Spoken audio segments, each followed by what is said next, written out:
அஸ்வ கொடியை கொண்ட அசுரர்களின் குரு மங்கள வாழ்வை அளிக்கக்கூடியவர். பாவங்களும் துக்கங்களும் காணாமல் போகும். பொன் பொருள் எல்லாம் மழையில் சேருங்க. கடன் தொல்லைகள் நீங்காத தரித்திரம் எல்லாம் எல்லாமே சொல்லாமல் உங்களை விட்டு போகும். நேந்திரன் பிறகு பார்க்கவன் சுகிபோகி மகிழன் வெள்ளிக்கவி அசுரகுரு புகர் களத்திரக்காரகன் மலைக்கோள். இதெல்லாம் ஒருத்தரோட பேர் தான். இவர் தான் நீங்கள் அதிபதியாக கொண்டிருக்கீங்க. சுக்கிர பகவான ராசி அதிபதியாக கொண்ட துலாம் ராசி அன்பு சொந்தங்களுக்கு வணக்கங்க.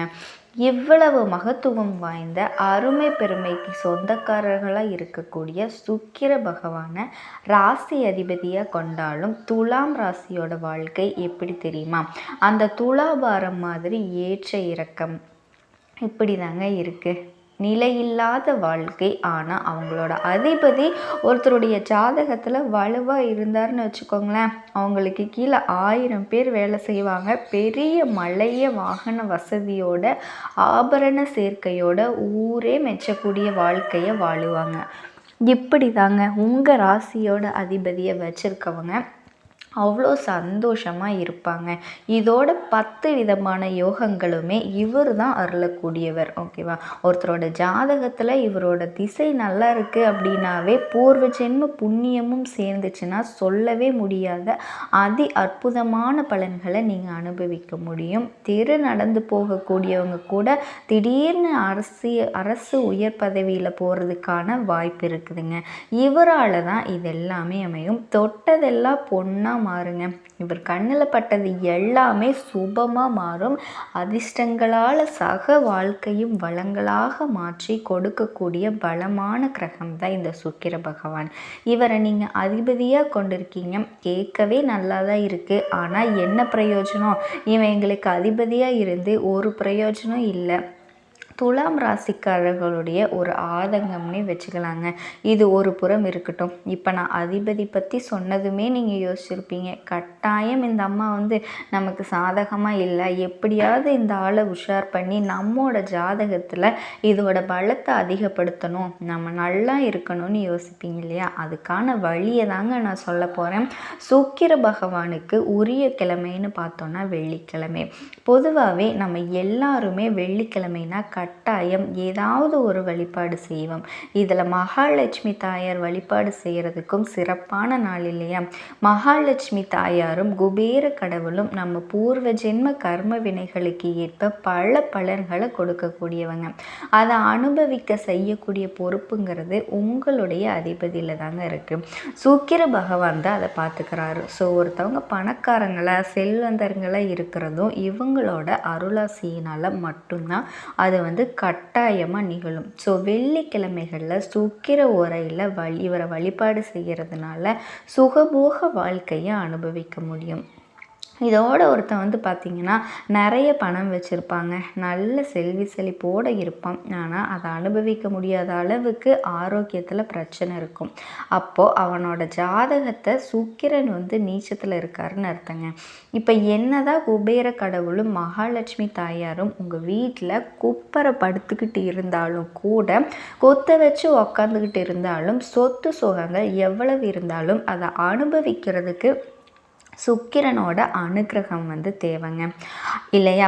ஒருத்தவங்க சுக்கிர திசை இல்லைன்னா நீங்கள் என்னதான் இருந்தாலுமே அந்த சொத்து அழியும். அதே மாதிரி இப்போ என்னதாம்மா சொல்ல வர, டக்குன்னு சொல்ல அப்படின்னு யோசிப்பேங்க. அதோட முக்கியத்துவத்தை சொல்கிறதுக்காகத்தாங்க இவ்வளோ தூரம் நான் சொல்லிக்கிட்டு இருக்கேன், சரிங்களா? சுக்கிர பகவானை நீங்கள் வழிபாடு செய்யணும்னா வெள்ளிக்கிழமை சுக்கிரனோட அருளை பெறுவதற்கு வீட்டில் வெள்ளி பொருட்களை பயன்படுத்துறது நல்லது சேர்க்குங்க. ஏன்னா வெள்ளியில் தான் சுக்கிர பகவான் வாசம் செய்கிறாரு. ஸோ வெள்ளி பொருளை நீங்கள் பூஜைக்கு பயன்படுத்தினா சகல சௌபாக்கியங்களும் உண்டாகுங்க. இதோட சுக்கிர வழிபாடு செய்யணும்னு நினைக்கிறவங்க வெள்ளிக்கிழமைகளில் காலை 6 மணிலிருந்து மாலை 6 மணி வரைக்கும் சுக்கிர பகவானை வெள்ளியை பயன்படுத்தி அவருக்கு வழிபாடு செய்யலாம்.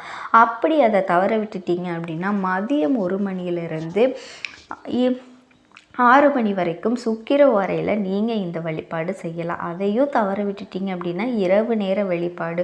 பொதுவாக வந்துட்டு தெய்வங்கள் வந்து ராத்திரி நேரத்தில் வழிபாடு செய்கிறது ஒரு 6 மணிக்கு மேலே செய்வோம். ஆனால் இரவு 8, 9ங்கிறது சுக்கிர ஓரை, சுக்கிர பகவானோட வழிபாடுங்கிறது எந்த அளவுக்கு பெருசுன்னு சொல்லிட்டேன்.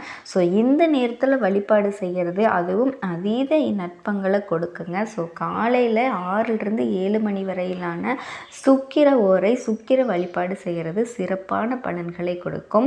இந்த மாதிரி தவற விடும் பட்சத்தில் மற்ற நேரங்களில் நீங்கள் செய்யலாம். ஸோ அந்த வழிபாட்டின் போது ஓம் சுக்கிர பகவானே போற்றி இந்த மந்திரத்தை நீங்கள் எளிமையாக சொல்லி முடிக்கலாம். இதனால் வீடு வாங்கிறது, நிலம் வாங்கிறது, ஆடம்பர பொருட்கள் வாங்கிறது, சொத்து சேர்க்கறது, பேர் புகழ் எல்லாமே உங்களுக்கு ஒரு வழி கொடுப்பாரு. புரியுதுங்களா? இதோட இந்த சுக்கிர பகவானோட நிறைய விஷயங்கள் உங்களுக்கு கிடைக்க போகுதுங்க. சரிம்மா, இந்த பதிவு எதுக்காக ஃபஸ்ட்டு சொல்லு. அதிபதியை பலப்படுத்திட்டிங்களா? அடுத்தது நான் சொல்கிறேங்க, குருவால் உங்களுக்கு ஒரு நல்ல காலங்க. இந்த வருஷத்தில் எந்த கிரகங்கள் உங்களுக்கு சாதகமாக இல்லாட்டியோ, ஏன் உங்கள் அதிபதியே உங்களை வந்து கைவிட்டாலும் பரவாயில்ல, நான் இருக்கேன் அப்படிங்கிற அளவுக்கு குரு வந்து உங்களுக்கு ஒரு யோகத்தை கொடுத்து வந்திருக்காரு. ஸோ குருவால் இனிதாங்க துலாம் ராசிக்காரர்களுக்கு ஆட்டமே ஆரம்பமாக போகுது. தொட்டதெல்லாம் தங்கமாக மாறக்கூடிய காலகட்டம். குரு பகவானை பொறுத்த வரைக்கும் சுபத்தையும் பொருந்திய கிரகம் இல்லையா?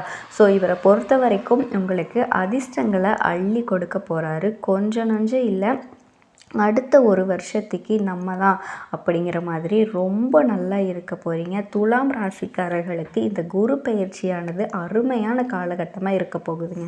துலாம் ராசியை குரு பார்க்கறதுனால சுப பலன்கள் கிடைக்க போகுது. 3, 5ஆம் இடத்தை பார்க்குறாரு. சனி பகவான் 6ஆம் இடத்துல அமர்ந்திருக்காரு. 25 ஆண்டுகளுக்கு பிறகு இந்த துலாம் ராசிக்காரர்களுக்கு ஒரு மாற்றம் நிகழப்போகுதுங்க. இது ஒரு அருமையான காலகட்டமாக இருக்குது. எனக்கெல்லாம் இப்போ தான் 5, 10 வயசு, 15 வயசு, 18 வயசு இதெல்லாம் சொன்னால் கூட சரிங்க. இந்த அமைப்புங்கிறது 25 வருஷத்துக்கு பின்னாடி இப்போ தான் நிகழ்கிறத நான் சொல்லியிருக்கேன்.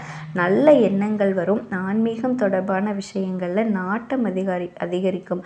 ஒரு சிலர்லாம் யோசிப்பீங்க, அப்போ என்ன எங்களுடைய எண்ணங்கள் எல்லாமே கெட்ட எண்ணமா, இப்போ தான் எங்களுக்கு நல்ல எண்ணம் வருதான்னு கேட்காதீங்க. அப்படி கிடையாது. எதுவுமே செய்யறதுக்கு ஒரு தயக்கம், பதட்டம், பயம் இப்படி இருந்துச்சுன்னா நடக்குமோ நடக்காதோ அந்த எதிர்மறையான எண்ணங்கள் எல்லாமே இப்போ உங்ககிட்ட இருந்து கண்டிப்பாக மாறிடுங்க. ஏதாவது ஒரு விஷயம் நடக்குமா நடக்காதா இப்படின்னு சொல்லி யோசிச்சுட்டே இருந்திருப்பீங்க, தயக்கமாக இருந்திருப்பீங்க. எதிர்மறை எண்ணங்கள் மாறுதுங்க. எதுவே முடியும், நேர்மறையாக யோசிக்க ஆரம்பிப்பீங்க, பாசிட்டிவாக திங்க் பண்ணுவீங்க. நான் சொல்கிறேன், அதே மாதிரி மேல் படிப்பு படிக்கக்கூடிய யோகம் அமையும். தொழில், வீடு, கோர்ட்டு கேஸு, வழக்கில் இருந்த சிக்கல்கள் எல்லாமே தீரப்போகுது. சிம்பிளாக சொல்கிறேங்க, பொற்காலம் பிறக்க போகுது. இதோட கேதுவும் நீங்கள் பரிகாரம் செய்கிறது ரொம்ப நல்லதுங்க. அவரை வழிபாடு செய்கிறதுனால உங்களுக்கு ஏகபோக வாழ்க்கை வந்து கிடைக்க போகுதுன்னு தான் நான் சொல்லுவேன். அதே மாதிரி கேதுவை நீங்கள் வந்து சரி கட்டணும் அப்படின்னா சிம்பிளுங்க. விநாயக பெருமானை வழிபாடு செஞ்சால் போதும். எப்பேற்பட்ட கிரக தோஷங்கள் இருந்தாலுமே அது சரியாயிரும். கடுமையான வேலை கூட எளிமையாக முடிக்கிறதுக்கு விநாயக பெருமான் வழிகாட்டுவார். சிம்பிளாக இருக்கிற திருவெல்லாம் எனக்கு செஞ்சு வழிபாடு செஞ்சால் எனக்கு மாற்றம் வருமானு நினச்சிடாதீங்க. அவர் வந்தால் சொல்லுவாங்க இல்லையா, கடுகு சிறுத்தாலும் காரம் குறையாது. அப்படி அவரை வந்து எங்கேயோ இருக்காருன்னு குறைவாக எடை போற்றாதீங்க. அவரெல்லாம் சமாளிக்க முடியாத எத்தனையோ வரலாறுகள் இருக்குது. புரியுதுங்களா? அதுவும் எல்லாரும் பயப்படக்கூடிய சனீஸ்வர பகவானுக்கு பயங்கரமான பாடம் கற்பித்து கொடுத்தவர் நம்முடைய விநாயக பெருமான் தான். அதை மனசில் வச்சுக்கோங்க. 9ஆம் இடத்துல குரு பகவான் இருக்கார். திருமண தடைகள் நீங்கும். திருமணம் ஆகலை, திருமணத்துக்கு முயற்சி செஞ்சிட்ருக்கீங்க அப்படின்னா, ஆண்கள் பெண்கள் ரொம்ப வயசாயிடுச்சு, இல்லை வந்து மறுமணத்துக்காக வரன் பார்த்துட்டு இருக்குது, அதுவும் தடைப்பட்டு போகுது, இப்படி சொல்லக்கூடியவங்க திருமண தடைகள் நீங்கும். திருமண காரியங்கள் கைகூடி வரும். திருமண யோகத்தினால வாழ்க்கை சிறப்பாக அமையும். குறிப்பாக உங்கள் வாழ்க்கை துணை வந்து உங்களுக்கு ஏற்ற மாதிரி அமைவாங்க. அதே போல் விவாகரத்தில் இழுபறியாக இருந்தவங்க அந்த இழுபறித்தன்மை நீங்கி விவாகரத்து கிடைக்கும். அலுவலகத்தில் இருந்த அவப்பெயர் எல்லாமே மாறுதுங்க. அதாவது நீங்கள் செய்யாத தப்புக்கு தண்டனை அனுபவிச்சிருப்பீங்க. இதனால் கெட்ட பேரை சுமந்துட்டு இருக்கக்கூடிய உங்களுக்கு அந்த தண்டனையிலிருந்து விடுபடுறதுக்கு உங்கள் மீது தப்பு இல்லைங்கிறதும் மற்றவங்க தெரிஞ்சுக்கிறதுக்கான வாய்ப்பு அமையும். குடும்பத்தில் உடன்பிறப்புகள்னால சகோதர சகோதரிகள் பரம்பரை சொத்துக்காக கேஸ் போட்டு இழுத்திருப்பாங்க. அந்த சொத்துக்கள் கிடைக்கிறதுக்கான வாய்ப்பு உங்களுக்கு அதிகம். பெண்களை பொறுத்த வரைக்கும் ஏற்றமான காலகட்டமாக தாங்க இருக்குது. ஆன்மீகத்தின் வழிநடக்கும் அன்பு சொந்தங்களான துலாம் ராசிக்கு வணக்கங்க. உழைப்புக்கேற்ற உயர்வை எட்டி பிடிக்கணும், இதுதான் துலாமோட குணம். அதே மாதிரி மனுஷங்களாலேயே ரொம்ப நல்லவங்கன்னு பார்த்தோன்னா துலாம் ராசிக்காரங்களை சொல்லலாம். அப்போ மற்ற ராசிகள்காரங்களாம் கெட்டவங்களா அப்படின்னா மற்ற ராசிக்காரர்கள் நல்லவர்களாக இருந்தாலும் துலாம் ராசியில் அதிகம். அது இல்லாமல் இரக்க குணம் கொண்டவங்க, எல்லாரையுமே ஒரே மாதிரி பார்க்கக்கூடியவங்க, எந்த ஒரு ஏற்றத்தாழ்வும் இல்லாமல் தெய்வத்தோட அம்சமாக பிறந்தவங்க அப்படின்னு கூட இவங்களை சொல்லலாம். இப்படிப்பட்ட குணம் கொண்ட துலாம் ராசிக்காரர்களுக்கு அட்டகாசமான ஆரம்பமான இந்த ஜூன் மாதம் இருக்க போகுதுங்க. அடி வாங்கி மரத்து போன துலாம் ராசிக்காரர்களுக்கு இனி உயிர் மட்டும்தான் மிச்சம் அப்படின்னு சொல்லக்கூடிய அளவுக்கு உங்கள் வாழ்க்கை இருந்தாலும் சரிங்க, இனி இந்த மாதம் உங்களுக்கு ஒரு மாற்றத்தை கொடுக்கும், ஏற்றத்தை கொடுக்கும். அது என்ன ஏதுங்கிறத தெளிவாக பார்க்கலாம். பொதுவாகவே நம்மோட நல்லதுக்கும் கெட்டதுக்கும் நம்ம பொறுப்பே இல்லை, தெய்வம் பொறுப்போ. ஆனால் 9 நவகிரகங்கள் இருக்காங்க இல்லையா, அந்த 8 பேரும் எங்கெங்கே உட்கார்றாங்க, அவங்களோட பார்வை எங்கெங்கே இருக்குது, இதை பொறுத்து தாங்க நமக்கு பலன்கள் அமையும். அந்த வகையில் சித்திரை நட்சத்திரம் 3ஆம் பாதம் 4ஆம் பாதம், சுவாதி நட்சத்திரம் விசாக நட்சத்திரம் 1ஆம் பாதம் 2ஆம் பாதம் 3ஆம் பாதம். ஸோ துலாம் ராசி இருக்கக்கூடிய ஒவ்வொரு நட்சத்திரத்துக்குமே இது பொது பலன்கள்ங்க. பஞ்சமஸ்தானத்தில் சனி பகவான், அவரோட ராகு பகவான் அடுத்து களத்திர ஸ்தானத்தை பொறுத்த வரைக்கும் சுக்கிர பகவான், அஷ்டமஸ்தானத்தை பொறுத்த வரைக்கும் சூரிய பகவானும் அவங்களுக்குடைய புதன் பகவானும், அடுத்து பாக்கியஸ்தானத்தை பொறுத்த வரைக்கும் குரு பகவானும், தொழில் ஸ்தானத்தை பொறுத்த வரைக்கும் சந்திர பகவானும், அவர் கூடவே செவ்வாய் பகவானும் கூட்டணியில் நிற்கிறாங்க. இதோட லாபஸ்தானத்தை பொறுத்த வரைக்கும் கேது பகவானும் வலம் வராங்க. இதோட இந்த மாதத்தை பொறுத்த வரைக்கும் 5 கிரகங்கள் மாற்றமாகுதுங்க. இன்னைக்கு 2/6/2025 அன்னைக்கு புதன் பகவான் அஷ்டமஸ்தானத்திலிருந்து பாக்கியஸ்தானத்துக்கு மாறிட்டார். அதே மாதிரி 8/6/2025 அன்னைக்கு செவ்வாய் பகவான் தொழில் ஸ்தானத்திலிருந்து லாபஸ்தானத்துக்கு மாற போகிறாரு. 3ஆவதாக 14/6/2025 அன்னைக்கு சூரிய பகவான் அஷ்டமஸ்தானத்திலிருந்து பாக்கியஸ்தானத்துக்கு மாற போகிறாரு. 4ஆவதாக 22/6/2025 அன்னைக்கு புதன் பகவான் பாக்கியஸ்தானத்திலிருந்து தொழில் ஸ்தானத்துக்கு மாற போகிறார். இது எல்லாத்துக்கும் மேலே கடைசியாக 29/6/2025 அன்னைக்கு சுக்கிர பகவான் ஸ்தானத்தில் இருந்து அஷ்டமஸ்தானத்துக்கு மாற போகிறாரு. இதெல்லாம் வச்சு தாங்க உழைப்பு.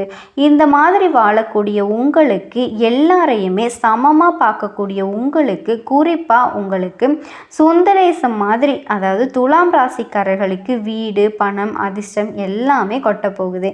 கடந்த சில வருஷமாகவே பல விதமான பாதிப்புகளையும் சவால்களையும் பார்த்துட்டு இருந்த உங்களுக்கு, ஓகேங்களா, அலுவலகம், குடும்பம், ஆரோக்கியமான எல்லா விஷயங்களுமே பிரச்சனை தாங்க. பிரச்சனை மேல் பிரச்சனை, ஒன்று சரி செய்ய போனால் இன்னொரு பிரச்சனை, இந்த மாதிரி நிறைய விஷயத்தை பார்த்துருப்பீங்க.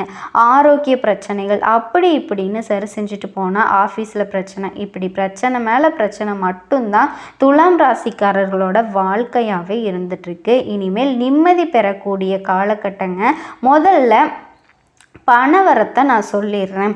குரு பகவான் 9ஆம் இடத்துக்கு வந்துட்டார்னா இனி படிப்படியாக நீங்கள் முன்னேறக்கூடிய காலகட்டம். துலாம் ராசிக்கு அதிபதியான சுக்கிர பகவான் இந்த மாதங்கிறது 7ஆம் வீட்டில் இருக்கார். இதனால் பணவரவு அதிகமாகும், வருமானம் உயரும். குருவும் சுக்கிரனும் சேர்ந்து பார்க்கறதுனால பண வருமானம் உங்களுக்கு திருப்திகரமாக இருக்க போகுதுங்க. அடுத்ததாக மாணவர்கள், துலாம் ராசியை சேர்ந்த மாணவர்கள் ரொம்ப சிரமத்தை பார்த்துருப்பீங்க. புதன் 8ல் இருந்து 9ஆம் 9ஆம் இடத்துக்கு போகிறதுனால படிப்பில் நல்ல முன்னேற்றம் உண்டாகும். இதுவரைக்கும் கஷ்டப்பட்டு படிச்சிருந்தா நீங்கள் நல்ல வளர்ச்சியை பெறதுக்கான நல்ல உயர்கல்வி அமைகிறதுக்கான வாய்ப்பு இருக்குது. அதே மாதிரி 4ஆம் இடத்துக்கு அதிபதியான சனி பகவான் 6ஆம் இடத்துல அமர்றதுனால ப்ரொஃபஷ்னல் கோர்ஸ் எல்லாம் படிக்கக்கூடிய மாணவர்களுக்கு பெரிய வளர்ச்சியெல்லாம் உண்டாகுங்க. அடுத்தது 9ஆம் இடத்துக்கு குரு புதன் இவங்க 2 பேரும் இருக்கிறதுனால கணினி அட்மினிஸ்ட்ரேஷன் துறையை இருக்கவங்களுக்கும் அருமையான முன்னேற்றம் இருக்குங்க. அதே மாதிரி ஆர்டிஃபிஷியல் துறையை தேர்ந்தெடுக்கிறவங்களுக்கும் எதிர்காலத்தில் நல்ல முன்னேற்றம் உண்டாகும். அடுத்தது தொழில் ரீதியாக பார்த்தோன்னா 9 இடத்துல இருக்கக்கூடிய குரு பகவான் உங்கள் ராசியை பார்க்குறாரு. வியாபாரிகளுக்கும் தொழில் செய்கிறவங்களுக்கும் இது நாள் வரைக்கும் அந்த கஷ்டங்கள் எல்லாமே தீரப்போகுது. தொழிலில் வியாபாரத்தில் நல்ல வளர்ச்சியை அடைய போகிறீங்க. பணம் கொடுக்கல் வாங்கல் திருப்திகரமாக இருக்க போகுதுங்க. 7ஆம் இடத்துல இருக்கக்கூடிய செவ்வாய் பகவானும் இந்த மாதத்தில் லாபத்துக்கு வர்றதுனால வாடிக்கையாளர்கிட்ட நல்ல உறவுகள் ஏற்படும். அதிக அளவிலான வாடிக்கையாளர்கள் கிடைப்பாங்க. மனசுக்கு பிடிச்ச வேலையை நடத்தி முடிப்பீங்க. அதே மாதிரி நல்ல திருமணம் வாய்ப்புகள்லாம் அமையும். மனசுக்கு பிடிச்ச மணமகளும் மணமகனும் அமைவாங்க உங்களுக்கு. அதே மாதிரி உங்களுடைய காதல் கைகூடி வரும். காதல் சொல்ல முடியாத நிலையெல்லாம் மறைச்சி வச்சுருந்துருப்பீங்க. அதெல்லாமே வெளியே சொல்லி 2 வீட்டாரோட சம்மதத்தோட காதல் கைகூடி வரப்போகுது. அதே மாதிரி பெற்றோருடைய சம்மதம் அப்படிங்கிறது இத்தனை நாள் இழுபறியாக இருந்தவங்களுக்கு கூட இப்போ கிடைக்கும். கெட்டி மேலே சத்தம் கேட்கக்கூடிய காலகட்டமாக இருக்க போகுது. இந்த கோர்ட்டு கேஸு இந்த மாதிரி ஏதாவது இருக்குன்னா சட்ட ரீதியான பிரச்சனைகள் தொடர்பான வழக்குகள் உங்களுக்கு சாதகமாக முடியும்.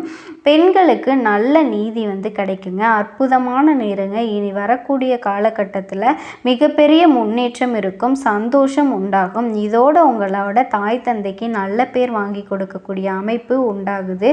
சொத்துக்கள் சேரும். புது சொத்து வாங்கக்கூடிய யோகம் உண்டாகுது. வீடு நிலம் வாங்கக்கூடிய அமைப்பு இருக்குது. பழைய சொத்துக்களை நல்ல விலைக்கு விற்று மகிழ்ச்சி அடைய போகிறீங்க. வண்டி வாகனங்கள் வாங்கக்கூடிய யோகம் இருக்குங்க.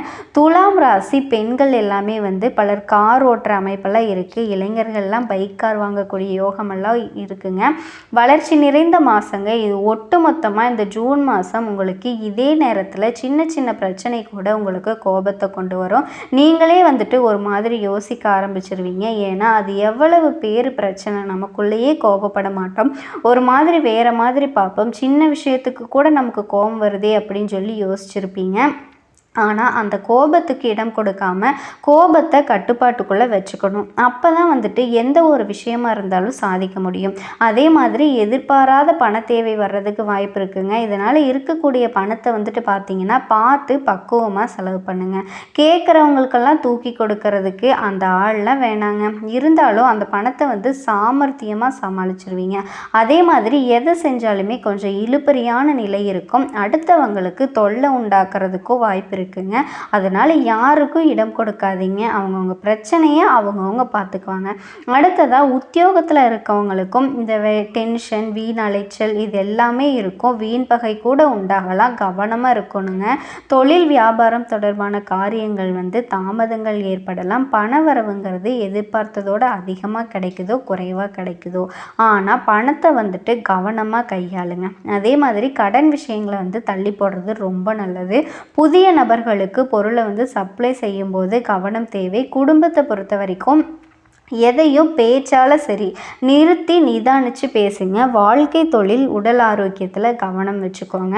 அடுத்ததாக குடும்பத்தில் இருக்கவங்களால திடீர் டென்ஷனில் உண்டாக்குறதுக்கு வாய்ப்பு இருக்குங்க. அதில் கவனமாக நடந்துக்கோங்க. பிள்ளைகளை அனுசரித்து நடந்துக்கோங்க. பெண்களை பொறுத்த வரைக்கும் கோபத்தை கட்டுப்படுத்துறது மூலமாக காரியம் சாதிக்க முடியும். இது நல்ல ஞாபகம் வச்சுக்கோங்க. எதிர்பார்த்த தகவல் கொஞ்சம் தாமதப்படலாம், ஆனால் கட்டாயம் நல்ல தகவல் சேரும். அடுத்தது கலைத்தொழிலில் இருக்கவங்களுக்கும் சொத்துக்கள் அடைகிறதுக்கும் தடைகள் ஏற்படுதுங்க. உங்களுக்கு மேலே இருக்கவங்க கிட்ட மன வருத்தம் ஏற்படுற சூழ்நிலையும் இருக்குது. உடல் ஆரோக்கியம் பாதிக்கப்படலாம். வண்டி வாகனங்கள் செலவு வைக்கலாம். ஸோ கலைத்துறையை சார்ந்தவங்க கவனமாக இருந்துக்கோங்க. அடுத்தது அரசியல் துறையில் இருக்கவங்களுக்கும் எதிர்பாராத பணவரவு இருக்குங்க. தேவையான வசதிகள் கிடைக்கிறதுல ஆர்வம் காட்டுவீங்க. தொழில் வியாபாரங்கிறது எப்பவும் போலவே இருக்கும். எதிர்பார்த்த கடன் உதவிகள் கிடைக்கும். பழைய சிக்கல்கள் எல்லாம் தீர்த்துருவீங்க. மாணவர்கள்லாம் படிப்பில் பின்னடைவு ஏற்படாமல் கவனமாக படிக்கணும். திடீர்னு டென்ஷன் ஏற்படலாம். எதுலேயுமே எச்சரிக்கையாக இருக்கிறது ரொம்ப நல்லதுங்க. ஒட்டுமொத்தமாக துலாம் ராசிக்கு இந்த மாதத்தில் பண விஷயம் மற்ற விஷயங்கள் பார்த்திங்கன்னா சாதகமாக இருக்கக்கூடிய அதே நேரத்தில் ஒரு சில விஷயங்களில் இழுபறியும் வரும். எல்லாத்தையுமே சமாளிக்கக்கூடிய வகையில் நீங்கள் திட்டமிட்டு செயல்படணும். எந்த ஒரு விஷயத்துலேயும் கவனமாகவும் செயல்படுறது ரொம்பவே நல்லது. இப்போ வரைக்கும் பார்த்தது பொது பலன்கள். துலாம் ராசிக்கு தனிப்பட்ட முறையில் நட்சத்திரங்களுக்கு நிறைய பலன்கள் ஜூன் மாதம் கொடுக்க போகுதுங்க. சித்திரை நட்சத்திரம் 3ஆம் பாதம் 4ஆம் பாதம் எதையுமே தானே உருவாக்கி கொள்கிற திறமை கொண்ட உங்களுக்கு இந்த ஜூன் மாதம் முன்னேற்றமான பாதம். தைரிய வீரியக்காரன் செவ்வாய் ஜூன் 8ஆம் தேதி வரைக்கும் ஜீவஸ்தானத்தில் நீசமாக சஞ்சரிக்கிறதுனால யோகங்க. வியாபாரத்தில் எந்த ஒரு பாதிப்புகளுமே ஏற்படாது. உங்களுக்கு உங்களுடைய எதிர்பார்ப்புகள் எல்லாமே பூர்த்தியாகும். மாதம் முழுவதுமே லாபஸ்தானத்தில் சஞ்சரிக்கிறதுனால உங்களுக்கு அமோகமான வாழ்க்கை உண்டாகுங்க. தடைப்பட்ட வேலையெல்லாம் முடிஞ்சிடும். குடும்பத்தில் இருந்த நெருக்கடிகள் எல்லாம் தீரப்போகுது. பூர்வீக சொத்துக்களால் ஏற்பட்ட பிரச்சனைகள்லாம் தீரப்போகுதுங்க. எல்லா பிரச்சனைகளுக்கும் முடிவு வரும். ஒரு சிலருக்கு புதிய சொத்துக்கள்லாம் சேரும். மாணவர்களுக்கு படிப்பில் ஆர்வம் கூடும். சின்ன சின்ன நெருக்கடிகள்லாம் நீங்கள் சமாளிச்சிருவீங்க. அதிகாரிகள் சொல்கிறபடி நடந்துக்கோங்க. இதோட நிறைய விஷயங்கள்லாம் உங்களுக்கு மாறப்போகுதுங்க. இனி வரக்கூடிய நாட்கள் நிறைய நல்ல விஷயங்கள் உங்களுக்கு நடக்க போகுது.